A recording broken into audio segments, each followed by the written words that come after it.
1 एप्रिलपासून बदल झालेले हे नवे पॅन कार्डचे नियम तुम्हाला माहिती आहेत का? तर थांबा, ही बातमी लक्ष देऊन ऐका. सगळ्यात पहिली गोष्ट, आता नवीन पॅन कार्ड काढायचं असेल तर आधार कार्ड जन्मतारखेचा पुरावा म्हणून चालणार नाही. हो, आतापासून जन्म प्रमाणपत्र, पासपोर्ट किंवा 10वीची मार्कशीट या गोष्टी पॅन कार्डसाठी द्याव्या लागणार आहेत.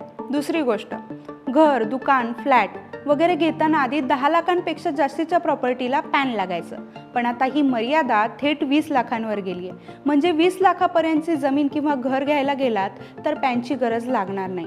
छोट्या शहरांमध्ये हा बदल उपयोगी ठरणार आहे.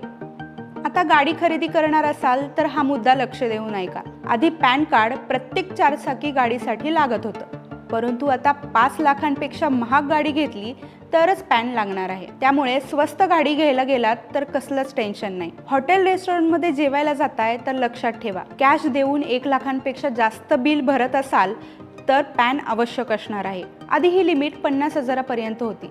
आता पुढचा आणि महत्त्वाचा मुद्दा, जर तुम्हाला क्रेडिट कार्ड हवंय तर पॅन कार्ड शिवाय ते मिळणार नाही. आणि हो, वर्षभरात 10 लाखांचं क्रेडिट कार्ड बिल भरलं तर ती माहिती थेट आयकर विभागाकडे जाणार आहे. म्हणजेच काय, तर तुमचा खर्चाचा सगळा लेखाजोखावर सरकारचं लक्ष असणार आहे. आणि आता सगळ्यात शेवटचा आणि महत्त्वाचा नियम, पॅन आणि आधार कार्ड या दोन्हीवर तुमचं नाव एकदम सेम हवं. स्पेलिंग बदललं, एकात काहीतरी तर दुसऱ्यात काहीतरी, तर त्याचा तुमच्या व्यवहारावर परिणाम होऊ शकतो.